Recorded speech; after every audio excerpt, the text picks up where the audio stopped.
Всех приветствую на канале Лечебные массажи. Рада снова встрече с вами. И как всегда поделюсь я с вами рецептами. Сегодня поделюсь таким рецептом.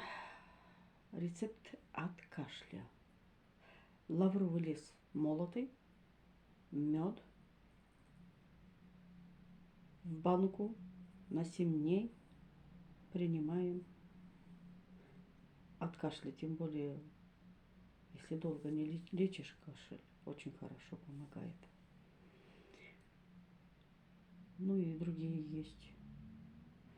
Лавровый лист очень лечебный.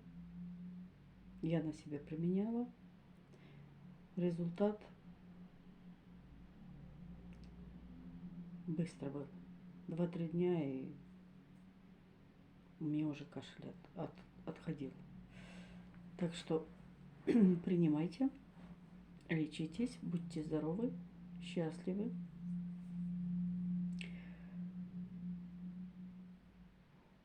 На этом все. До новых встреч. Пока-пока.